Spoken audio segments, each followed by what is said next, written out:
October 8, 2005, last qualifying round for the 2006 Football World Cup. A legendary player delivers a speech that will go down in history. But before we talk about that, let's go back a bit. Côte d'Ivoire is one of the great nations of African football. After a title at the African Cup of Nations in '92, the Ivorians are experiencing difficult times, and even failed to qualify for the CAN 2004. The country never took part in the FIFA World Cup.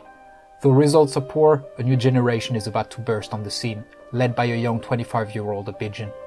Didier Drogba is born on March 11, 1978. After 4 years at Le Mans playing as a substitute, he signs with Guingamp, with whom he spends 2 promising seasons. He signs with Olympique de Marseille in 2003. If OM is his club of heart, he will not wait to find a place in that of the club's supporters.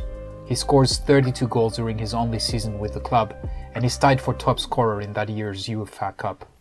Drogba signs with Chelsea in 2004. He spends a difficult first season in England, but manages to score 16 goals and win the Premier League title. The same season, he participates with his country for the 2006 World Cup qualifiers. The competition will be tough. Only 5 of the 52 registered African nations will validate their tickets for Germany. The Ivorians face 5 teams, including the great Cameroon of Samuel Eto'o, who participated in 4 consecutive World Cups between 1990 and 2002. These qualifiers are taking place under a disastrous political climate in Côte d'Ivoire. The country has been on the verge of a civil war since a military insurgency that began in 2002 in the north of the country. Tensions between the government and the opposition are at their peak as the final day of qualifying kicks off.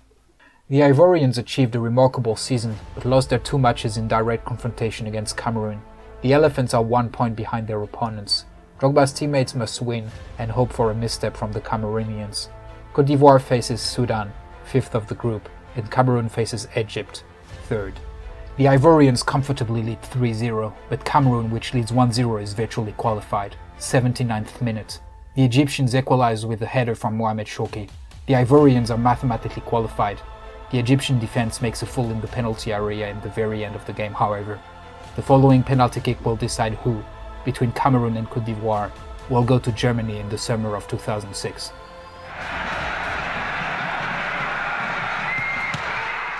Côte d'Ivoire has qualified for their first FIFA World Cup. The whole country is watching. In the locker room, the captain has a message for all his countrymen. On vous demande, s'il vous plaît, on se met à genoux.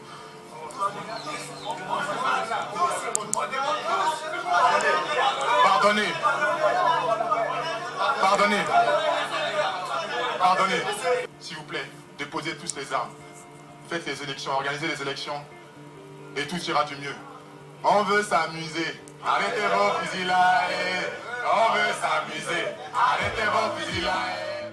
While it is difficult to quantify the impact of the speech, it is undeniable that the players of the country had an exceptional echo with the military and political forces of both camps. Drogba continued efforts to promote peace in his country. In 2006, when he became the first Ivorian to win the title of African Player of the Year, he took care to present his trophy to the populations of both camps.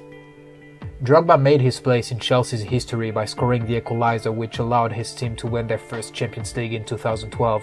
He will also lead his country to 3 World Cups and 2 Africa Cup of Nations finals. If Drogba never won a trophy with the Elephants, his charisma mixed with humility, which made him kneel down to ask for peace one evening in October 2005, will forever remain engraved in the hearts of the Ivorians. Thank you very much for watching this episode. If you enjoyed it, please make sure to like and subscribe, and don't forget to check our other sports videos.